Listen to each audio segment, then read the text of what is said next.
What happens when a watch brand asks itself, can we design something that's never been done before? Well, you get something like this.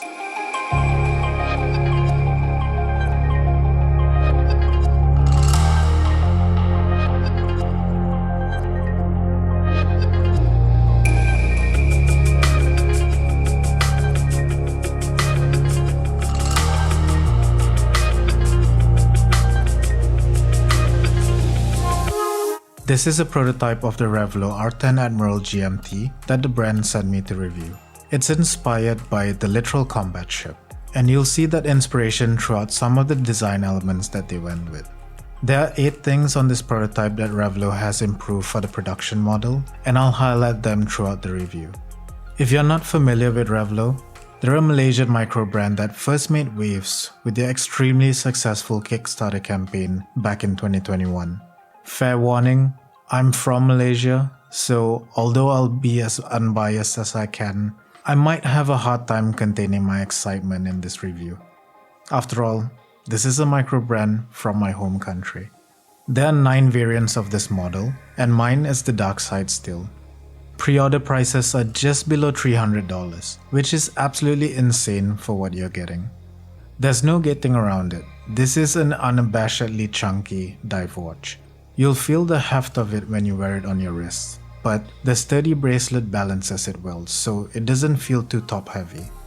I think it's quite wearable even for my wrist size. If you can pull off an SKX, you could probably pull this off too. This watch is built like a tank, or should I say, combat ship. The case is very angular with many facets, giving it a very aggressive look. You won't find any polished surfaces. Every facet is entirely brushed, and the brushing and transitions look very finely done. Looking at the side of the case, you'll see that the lugs have quite a sharp downturn to help it wrap around your wrist. The different facets play with the light, and it gives it an extra visual interest. The screw-down crown is slightly recessed into the case, like the SKX. This helps to protect it from bumps. It's very easy to operate because of the knurling that makes it very grippy, and it treads in and out very smoothly. It's also engraved with the Revelot logo, which is actually the star from the Malaysian flag.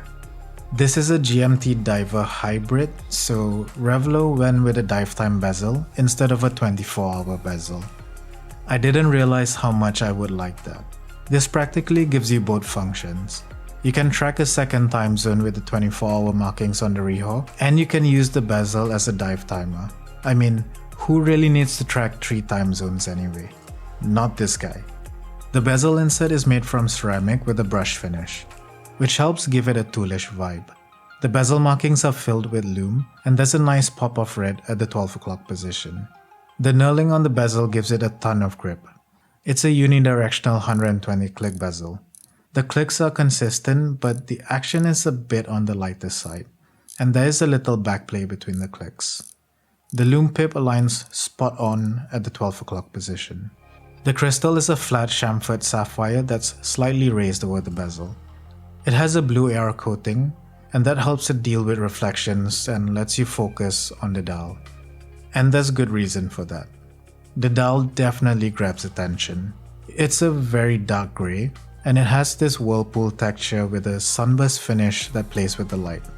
The Revelot branding is printed up top, and there are 3 lines of text at the bottom. There's a cutout for the date wheel at the 6 o'clock position, and the 24-hour markers on the rehaul allow you to track a second time zone with that GMT hand. After staring at this dial and taking everything in, I realized I had no idea how I was supposed to read the time. Then it hit me. That huge plot of lume around the dial wasn't just a cool design touch, it was actually how you read the time. The sharp points function as indices, and the small gaps between the lines on the rehaul are the minute markers. This is definitely a unique take. It took me a while to adjust to this, but once I did, it felt like second nature. The uniqueness doesn't stop there. The hands are some of the most uniquely designed hands I've seen on a watch. The hour and minute hands are shaped in the silhouette of the literal combat ship.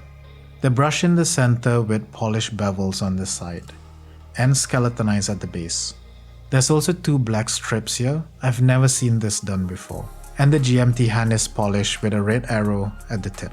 Overall, I think it's a really cool looking handset. If you're a lume junkie, you're gonna love the lume on this. It's a BGW9 formula and it glows like a torch.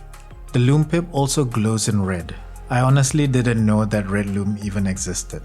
You can see the ship radar inspiration for this whole configuration, which is really cool. I just wish they loomed the seconds hand so you get that radar sweep effect. The caseback has a nice design with the Revelot logo and some radial patterns all around it. Under that caseback, you'll find the new Seiko NH34 GMT movement.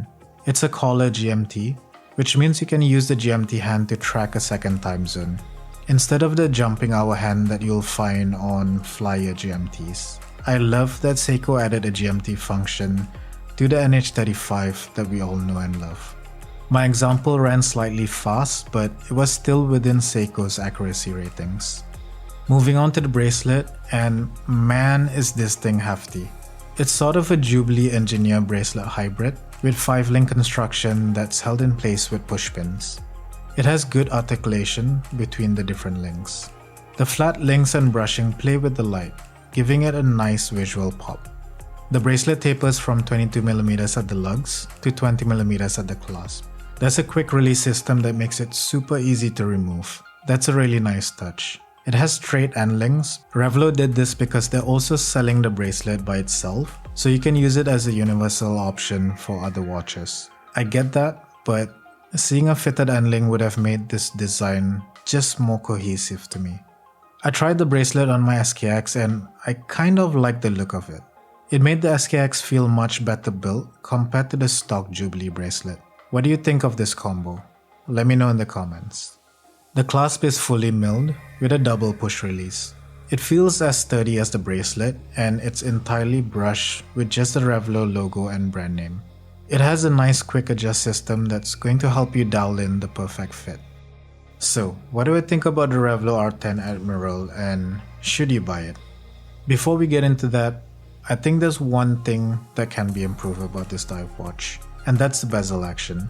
For such a chunky and well-built diver, the light bezel action feels a bit out of place. Having a sturdier bezel would improve the overall experience of owning this watch. But besides that, I really think this is the best value NH34 GMT out there, and it's not even close. $300 for a microbrand watch with an original design, excellent specifications, and nice goodies like the quick release bracelet and clasp. I never thought I'd see the day. It's great to see a microbrand pushing the design envelope and giving us enthusiasts a unique GMT that doesn't break the bank. Granted, the design is not for everyone, myself included. I usually go for safer, cleaner looks. But if this design speaks to you, there's honestly no reason not to get this.